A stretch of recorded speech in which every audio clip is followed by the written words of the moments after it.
Y vamos con la clase. Terminamos los parásitos y ahora empezamos con un nuevo componente. Pero este nuevo componente, esta clase es la última que entra en el cuarto parcial,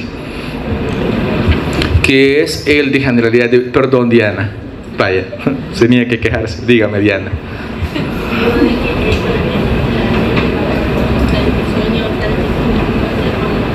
Todavía no sé. Es que miren, como están las condiciones, están para que no se hagan actividades evaluadas. ¿Cómo están? Si cambian de aquí al miércoles, el miércoles yo les digo, el viernes vamos a tener la discusión. Si no cambian, no podemos. No puedo inventar sobre lo que las condiciones me ponen a mí. Avi.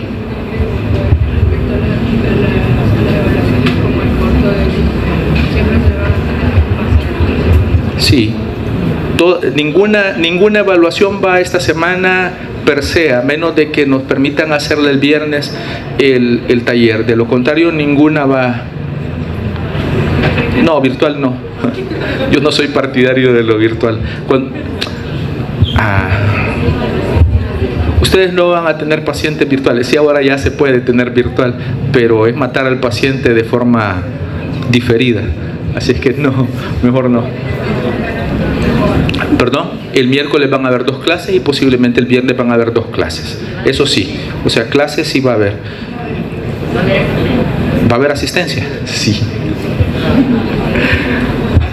Todo lo que diga puede ser usado en mi contra. Bueno, la clase entonces.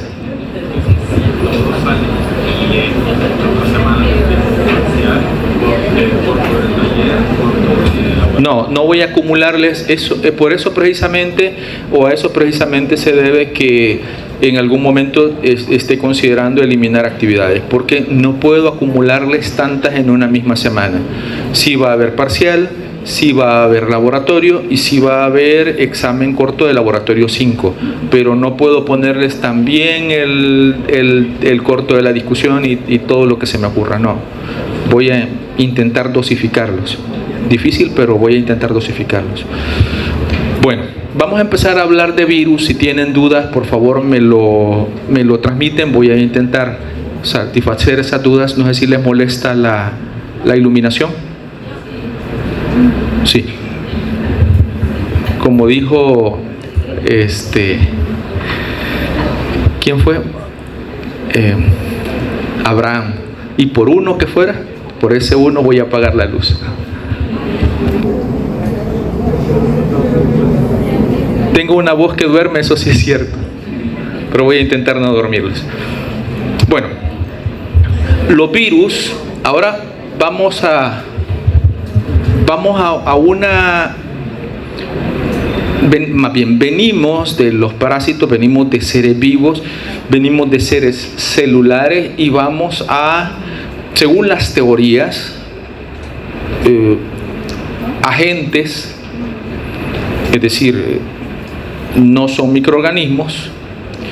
Otros ya les llaman agentes acelulares o microorganismos acelulares, es decir, que no son células pero son seres vivos.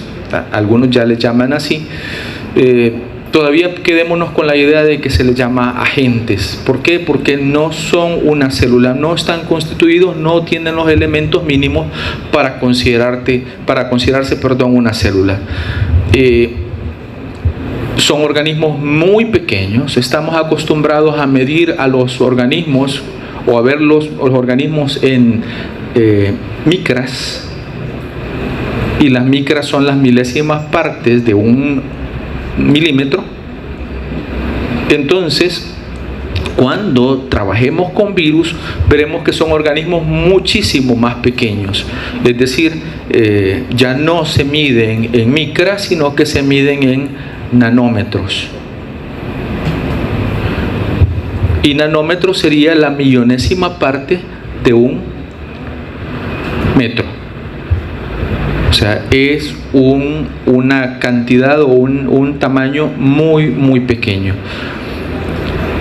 La mayoría de virus anda entre los 20 y los 200 nanómetros. Habrá casos en donde sean menos de ese tamaño y algunos casos especiales en donde sean mayores a ese tamaño. Por lo tanto, si miden entre los 20 y los 200 nanómetros, la mayoría de estos agentes no son visibles al microscopio de luz corriente. Podemos ver una bacteria, pero en comparación con una bacteria, creo que lo tengo acá, en comparación con una bacteria, esto es una Escherichia coli, en comparación de una bacteria son muchísimo más pequeños, por lo tanto no pueden verse con el microscopio de luz corriente, y si se observan con el microscopio electrónico.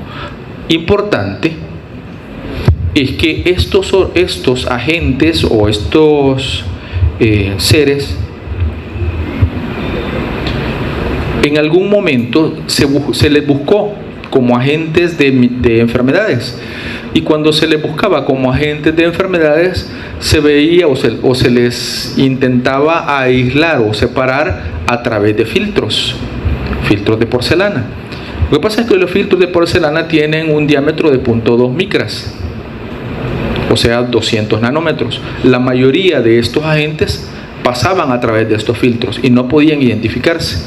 De ahí que se les llamó de dos maneras: uno, agentes filtrables, porque podían atravesar estos filtros, o lo otro, se les llamó venenos. ¿Por qué? Porque se demostraba que no eran seres vivos los que estaban ocasionando la enfermedad, sino que podía ser una toxina o algún veneno. Y a raíz de esta forma de llamarle, el latín virus significa, veneno. Y por eso es que se les llamó venenos en algún momento. Permítame un segundo.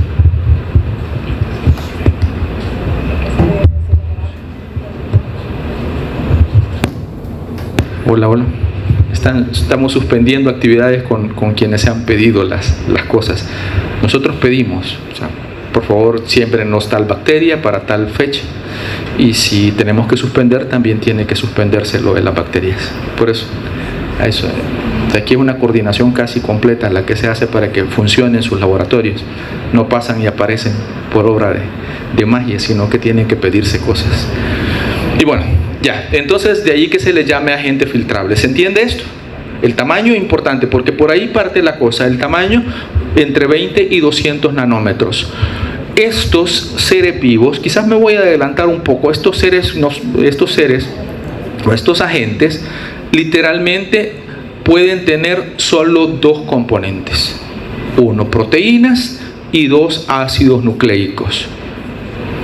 Lo mínimo necesario para poder existir de ellos. Considerando eso, que la mayoría solo tiene proteínas y ácidos nucleicos, ellos necesitan una vida intracelular obligada. Y digo entre comillas una vida porque no son seres vivos, sino que tienen que desarrollarse sí o sí dentro de una célula. Si no están dentro de una célula, son partículas inertes, es decir, partículas que no tienen vida por sí mismas. Son parásitos intracelulares obligados. Y estos parásitos intracelulares obligados dependen, claro, del tipo de virus, porque habrá unos que son casi células, pero habrá otros que necesitan casi todo de la célula, que necesitan el ATP de la célula, por lo tanto son parásitos energéticos, necesitan todos los procesos metabólicos de síntesis y anabolismo de la célula, por lo tanto son parásitos metabólicos. Algunos, casi todos, necesitan la maquinaria de síntesis de proteínas y de ácidos nucleicos celulares, por lo tanto también son parásitos genéticos. ¿Se entiende? ¿Sí? Ok. Entonces, de ahí que se hable de parásitos intracelulares obligados, que son metabólicos, que son energéticos, pero que sobre todo son parásitos genéticos. Si ustedes quieren valorar a un virus,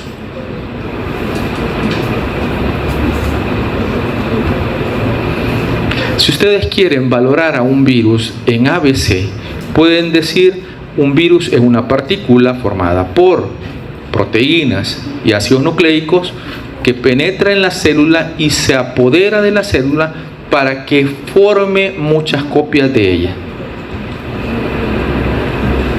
Esencialmente eso es lo que hacen los virus. Si tienen dudas, por favor me dicen, que voy a intentar darles solución. Estos son algunos tipos de virus y les aseguro que ustedes conocen, cuando menos, enfermedades virales que andan por ahí, por el mundo. ¿Alguien que mencione una enfermedad viral? ¿Una? Gripe o influenza, sí, una. Otra. ¿Perdón? COVID, definitivamente, COVID-19, así se llama. Dengue. Rabia, sí, pero la rabia transmitida por los animales, no la que da por alguna molestia. Herpes, definitivamente. Otra. Hepatitis. La hepatitis, claro, hay hepatitis que son por sustancias químicas, ¿verdad? Pero las hepatitis virales, sí. Otra. BPH. BPH, de hecho, es el virus. El papiloma humano o el cáncer, perdón. Zika, sí, la Zika, chikungunya. Zika, chikungunya, ¿qué otro? VIH, la infección por VIH, porque el VIH es el virus, pero la infección por VIH sí. ¿Otra? La viruela símica o la del mono, sí, también. ¿Otra?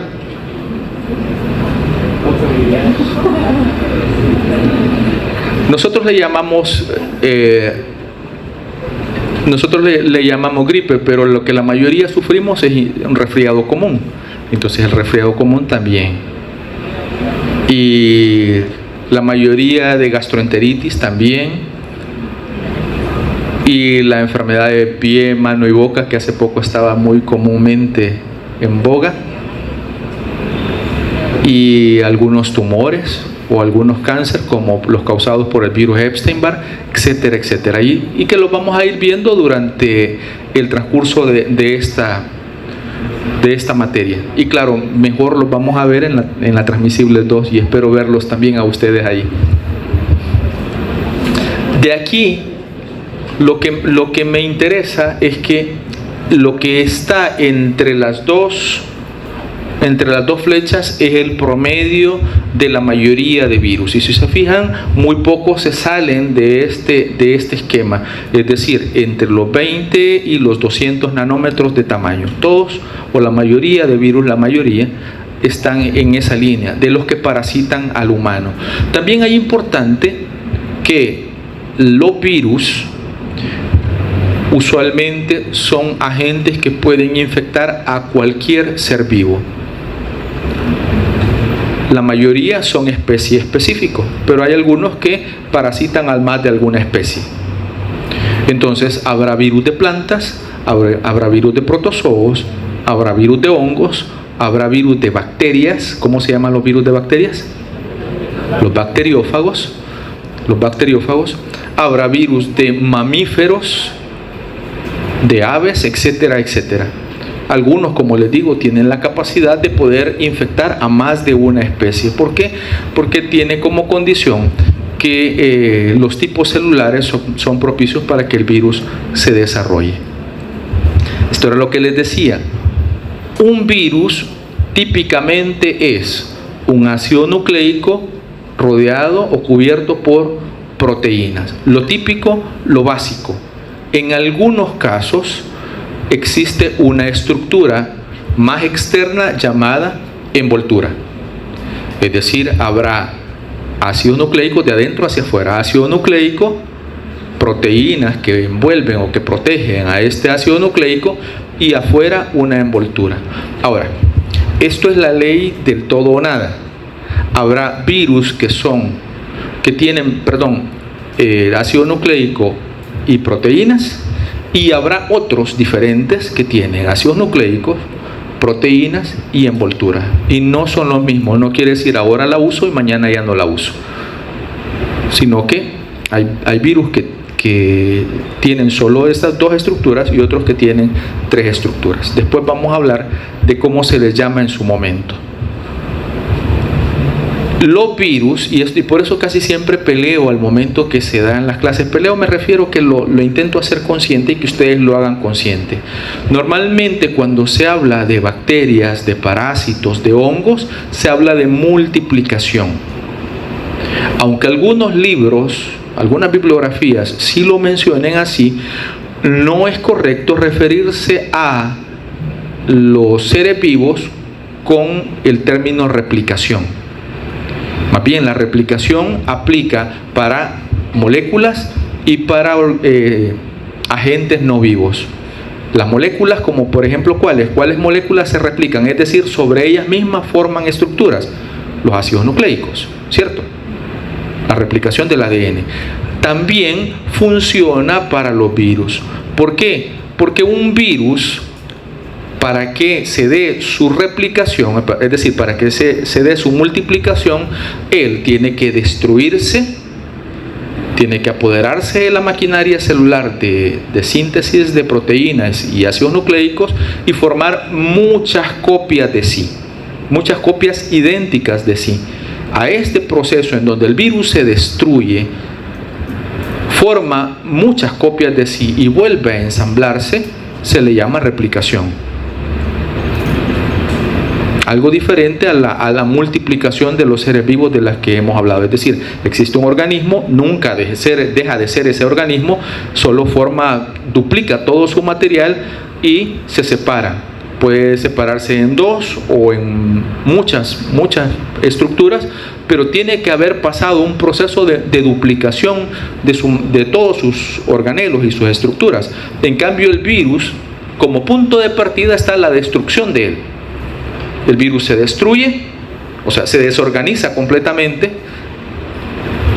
y se apodera de la maquinaria genética para que produzca muchas copias de todas sus componentes. Y luego viene un proceso de ensamblaje. A todo este proceso se le llama replicación viral. ¿Se entiende? ¿Sí? ¿Tienen dudas? ¿Puedo continuar? Ok. Entonces, ya. Este es el material genético, esta es la cubierta proteica. El material genético de un virus siempre se va a llamar, o el sinónimo del material genético de un virus se llamará genoma. Y el genoma solo puede ser uno de dos ácidos nucleicos, o solo ADN o solo ARN. Nunca o casi nunca, porque hay excepciones a la regla, casi nunca los dos. Siempre tiene que ser uno de los dos. Por eso se les va a decir, tiene genoma, ADN, tiene genoma, ARN, porque ese es el material genético que contiene. Y luego a la capa de proteínas que protege a ese genoma se le llama cápside. No cápsula, sino cápside. Y no puede decir a la envoltura que rodea a ese genoma, porque envoltura se llamará a otra estructura de los virus. En este momento hemos visto dos nombres de estructuras. El primero, el genoma, y el segundo, la cápside. El genoma es naturaleza ácido nucleico y la cápside es naturaleza proteica, solo proteína. Cuando digan las proteínas estructurales, bueno, parte de las proteínas estructurales forman la cápside.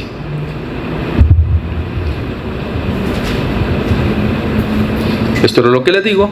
Genoma en rojo, ADN o ARN es el ácido nucleico, y en verde el grupo de proteínas que rodea a ese genoma, que protege a ese genoma y que transporta a ese genoma y que se conoce con el nombre de cápside. ¿Se está entendiendo? Muy bien. ¿Sigo? ¿Cuáles son las funciones de la cápside? Las funciones de la cápside son variadas. Por ejemplo, 1, protege al genoma. 2, cuando solo son esas dos estructuras. ¿Cuáles son esas dos estructuras? Cuando solo son esas dos estructuras. ¿Cuáles son esas dos estructuras?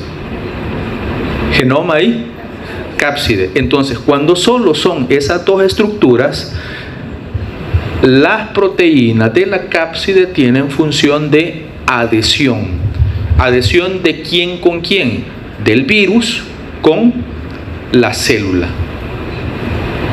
hospedera. ¿Se está entendiendo? También estas proteínas pueden mediar la penetración en la célula, es decir, no solo unirse, sino favorecer ingresar en la célula. Por eso es que se habla de protección, adhesión y penetración, como mínimo, en las estructuras virales.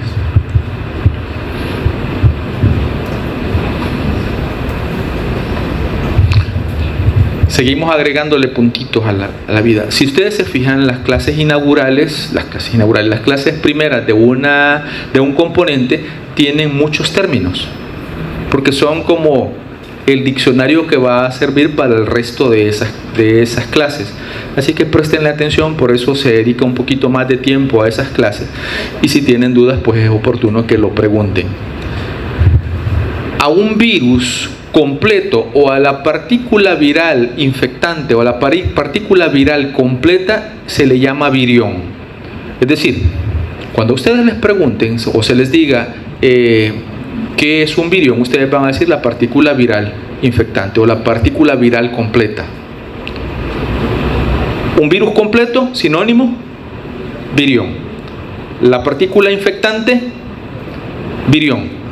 Pueda que tengamos una partícula viral, pero que no sea infectante. Por lo tanto, esa partícula no se llamará virión.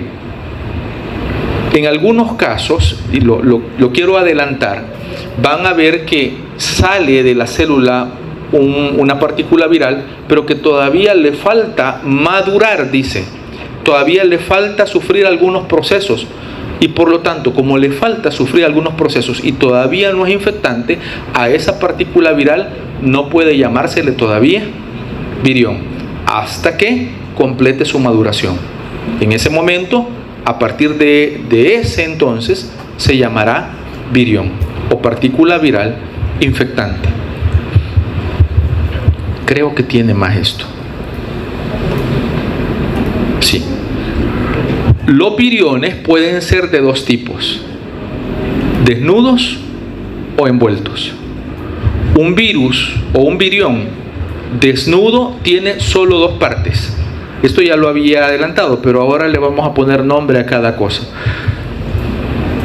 Un virus desnudo estará formado por el genoma y la cápside nada más. Y para estos virus desnudos, el genoma y la cápside serán el virión. ¿Se entiende esto? Pero para otros deben tener tres estructuras: el genoma, la cápside y una estructura más externa conocida con el nombre de envoltura. Y para estos virus, llamados virus envueltos, tener las tres significa ser virión. Si esta no tiene esto, no hay problema, es un virus desnudo y no hay problema. No.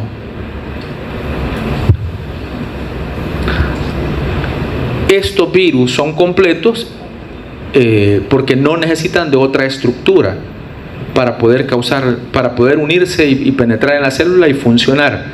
Estos virus sí necesitan de esta estructura para poder unirse a la célula y apoderarse de ella y funcionar. Decía Alexis. Claro, los dos casos son viriones. Te voy a poner un ejemplo. Tenemos el virus de la gripe y tenemos el virus del resfriado común. El virus del resfriado común, que es un rinovirus, solo tiene ácido nucleico y proteínas, o la cápside. Y esto es un virión. Y se une a las células respiratorias y te causa el resfriado común. Tenemos el virus de la gripe que tiene el genoma, la cápside y la envoltura. Y si este virus de la gripe no tiene la envoltura, no se puede unir a tus células y no te puede causar gripe. ¿Se entiende eso? Estos son completos y estos también son completos. Este es un virión y este es un virión también. Solo que este es desnudo y este es envuelto. ¿Se entiende? Ok. ¿Hay más? ¿Continuamos? Diga.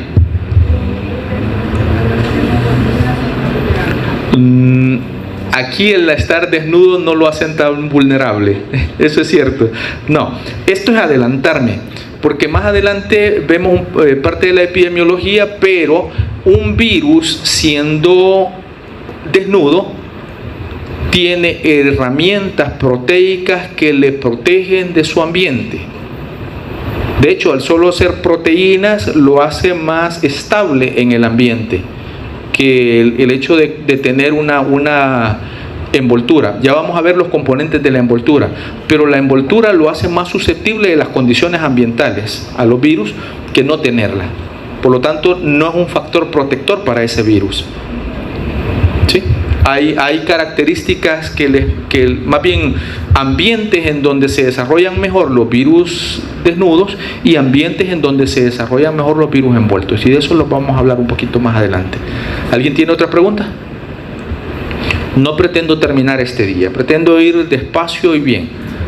Por lo tanto, todavía llevo tiempo, así que no tengo problema con esto. Si ustedes no lo tienen, yo tampoco. ¿Se entiende esto? Bien, agregamos una cosa más. A los virus que solo tienen, más bien, los virus que tienen solo genoma y cápside, puede llamarse que esa estructura que forman entre el genoma y la cápside se le llame nucleocápside. Es posible llamarle así. En los virus desnudos, la nucleocápside es el sinónimo de virión. ¿Se entiende esto? En los virus desnudos, la nucleocápside es sinónimo de virión. En cambio, en los virus envueltos, la nucleocápside está formada solo por 2 de 3 estructuras. Quiere decir el genoma y la cápside, pero no la envoltura. Entonces, la nucleocápside en los virus envueltos es parte de la estructura de un virus, pero no la estructura completa. ¿Me di a entender con esto? ¿Sí? De ahí que pongamos, o que ustedes encuentren, porque pueda que lo encuentren y por eso se los menciono. Nucleocápside en el material. Ácido nucleico más capa de proteínas es igual a ¿qué tipo de virus? Desnudo, exactamente. Ácido nucleico más capa de proteínas más envoltura es igual a virus envuelto. Exactamente. Ahora, ¿qué tiene la envoltura? Pueda que nosotros caigamos en tentación y les digamos, por caer en tentación significa decir cosas que no tenemos que decir en este lenguaje. Por ejemplo, pueda que yo diga la bacteria se replicó y es decir algo que no es cierto. O el virus está vivo, o la vida del virus. Y es algo que no es así. Entonces, decir eso, por favor, perdónennos si nos pasa. A ustedes no se lo vamos a perdonar en el examen, pero perdónennos si nos pasa. Porque el deber ser sería el otro. El deber ser es que es replicación y que es multiplicación para los seres vivos. Que los virus no están vivos, sino que son agentes, o cuando menos que les digan microorganismos acelulares, porque pueda que alguno de los compañeros pueda que sí se los mencione, y es válido en este momento ya. Pero puede que caigamos en tentación, me refería a que les digamos de que la envoltura está formada por una bicapa lipídica, y eso es una verdad a medias.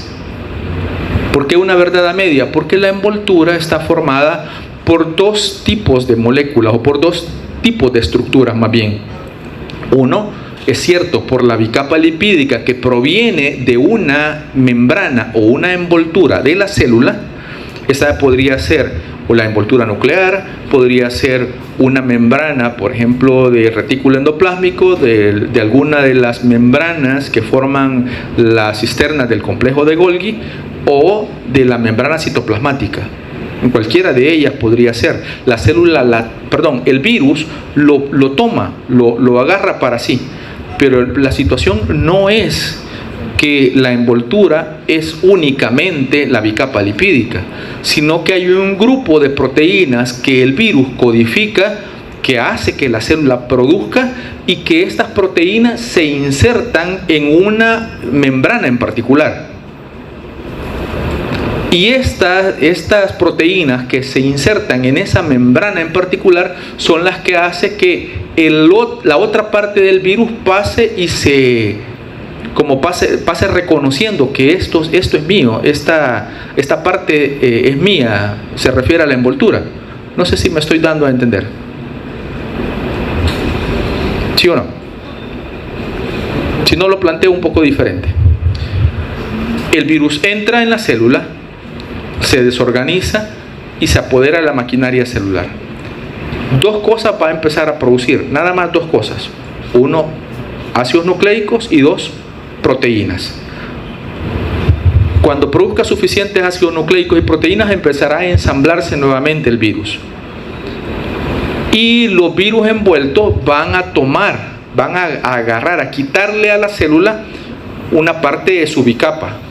Puede ser de cualquiera de las partes que ya les mencioné. Pero para que el virus sepa que tiene que quitarle una parte de esa a la célula, es porque proteínas del virus llegaron a clavarse, a incrustarse en ese lugar. Y así el virus va a reconocer que de ahí tiene que ir a tomar esa parte de la envoltura. ¿Se entiende ahora? Así, si las proteínas se clavaron, se incrustaron en la membrana nuclear, entonces la cápside va a pasar trayendo envoltura de la membrana nuclear. Si fue del retículo endoplásmico, entonces al retículo endoplásmico. Y si fue a la membrana plasmática, entonces va a pasar a la membrana plasmática. Esas proteínas van a marcar de dónde va a tomar el virus la envoltura. Por eso es que decir envoltura es decir dos partes principalmente. Una es decir las proteínas del virus, y otra es decir la bicapa lipídica de una de las membranas de la célula hospedera. ¿Se entiende ahora? No solo la bicapa lipídica. Zaira. Pero se clava como dijo que primero como que se desordena. Se clava cuando pasa eso. No. El virus entra en la célula. Esto será parte del ciclo de replicación del que les voy a hablar más adelante, pero igual puedo mencionárselos en este momento. El virus entra en la célula, y cuando entra el virus se desorganiza completamente, y lo único que queda es ácido nucleico, y ese ácido nucleico se apodera de la maquinaria genética de la célula. Quiere decir, ese ácido nucleico va a empezar a utilizar a la célula para que se produzcan dos tipos de moléculas. Uno, más ácidos nucleicos, que son los que van a formar el genoma de los hijos virus, y todas las proteínas que van a ocupar la formación de los hijos virus. ¿Sí? Y luego viene la formación de las nuevas partículas virales. Dentro de esa formación, algunas de estas proteínas que se formaron se van a ir a incrustar en las membranas, y ahí van a ir a traer, el virus va a ir a traer esa membrana cuando toque formarse completamente, que ya vamos a ir caminando para que lo vean en ese proceso. ¿Hay otra duda? ¿Puedo continuar? ¿Alguien se está durmiendo?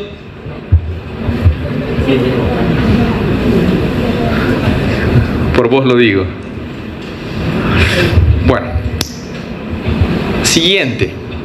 Pueda que también caigamos en tentación cuando les digamos que la morfología o la forma de un virus es, y les mencionemos tres formas posibles. No, voy a continuación. Cuando se refiere a la morfología o a la forma o simetría, que son sinónimos de la cápside, nos estamos refiriendo a solo la estructura de la cápside. Ya me voy a dar a entender mejor, espero. Si se refiere a la morfología o a la simetría de la cápside, hay tres. La primera, cúbica o icosaédrica. La segunda, helicoidal. Y la tercera, compleja.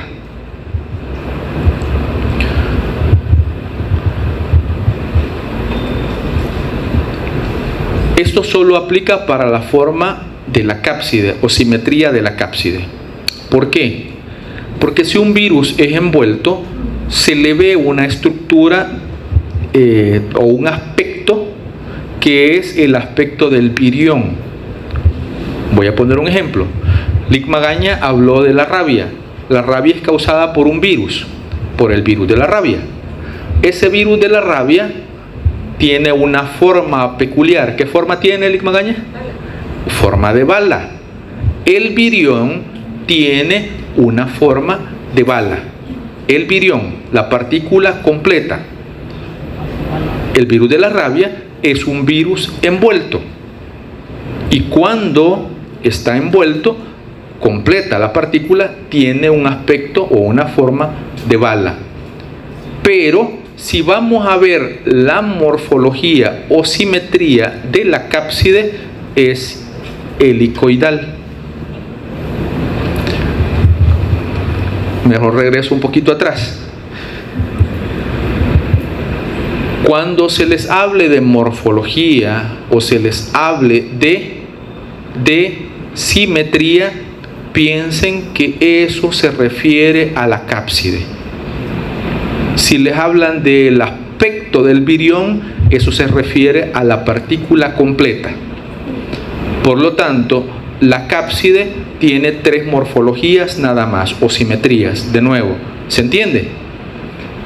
Cúbica o icosaédrica, helicoidal y compleja.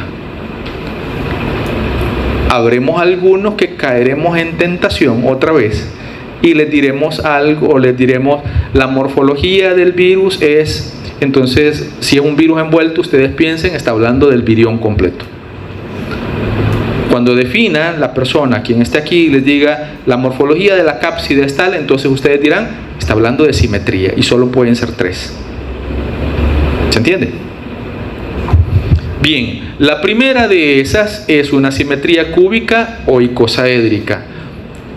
No voy a entrar en tanto detalle porque a la larga me complico muchísimo más, pero voy a ir en ABC. Número 1, la cápside está formada por proteínas. Estas son subunidades proteicas. Cuando se forman los grupos de subunidades proteicas, forman unidades proteicas llamadas protómeros. Y el grupo de protómeros forman capsómeros.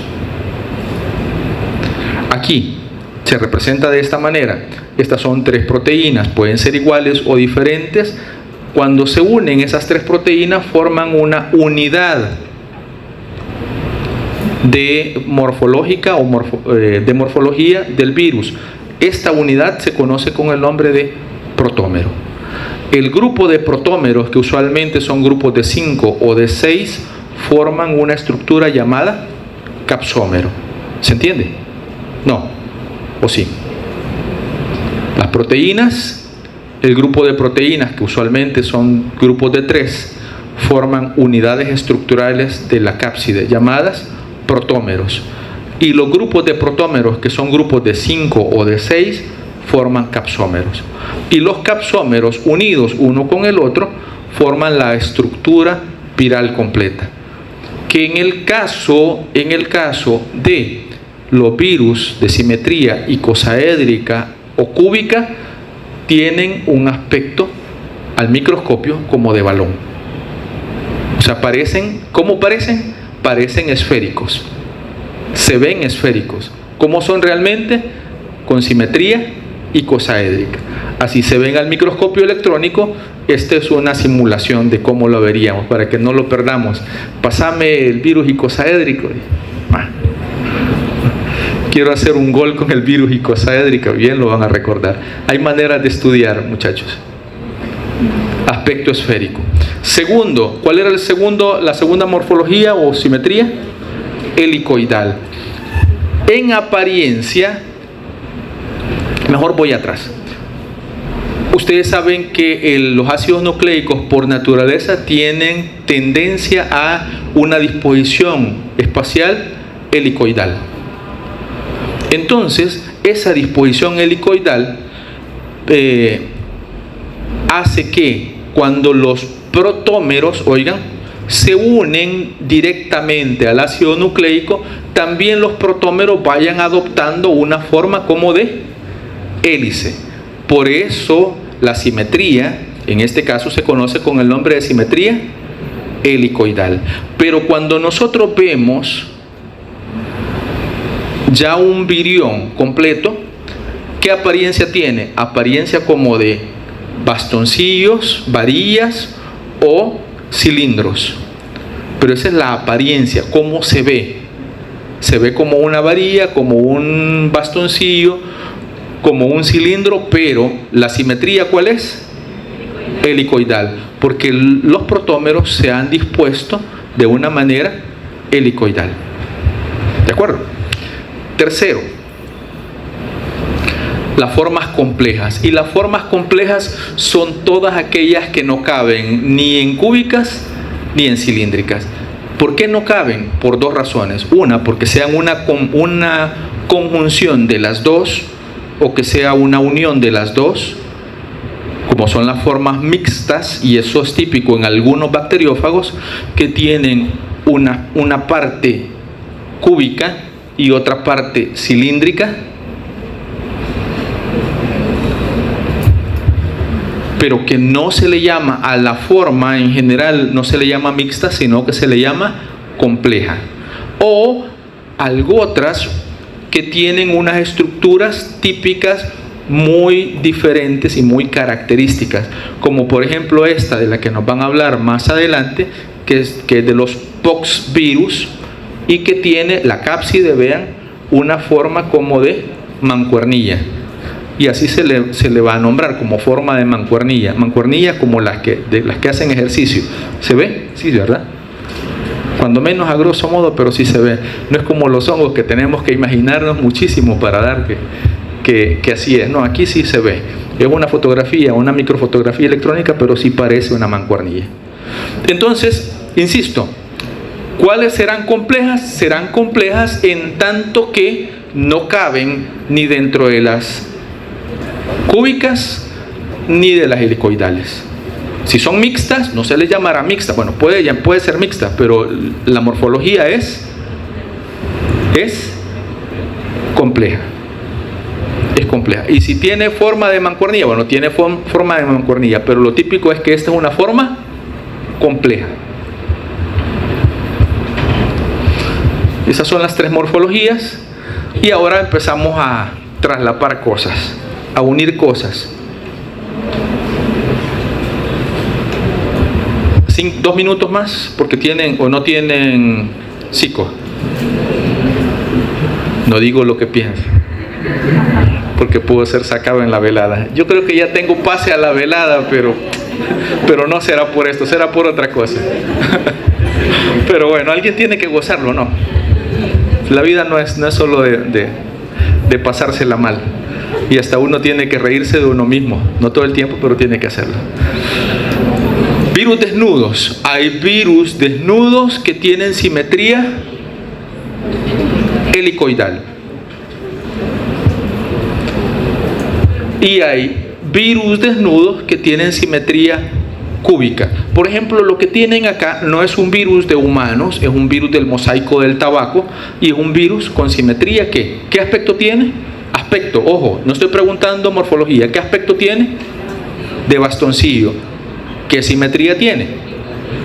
Entonces respondan lo que se les pregunta, no lo que piensan que se les está preguntando. ¿Sí? Puedo ponerles un dibujo y les digo ¿qué aspecto tiene? Y ustedes van a decir, esta es morfología helicoidal, y respondan helicoidal. Está malo, porque no se les está preguntando eso. La clave de responder bien está primero descifrar qué es lo que se pregunta. Si tienen claro qué es lo que se pregunta, entonces responden mejor. ¿Qué morfología tiene? Morfología es cúbica o icosaédrica. Esto es un ejemplo de un virus desnudo con simetría cúbica. Esto es un adenovirus. Me quedo aquí. Muchachos, nos vemos el día miércoles. Si todo va bien, cuídense, disfruten el día.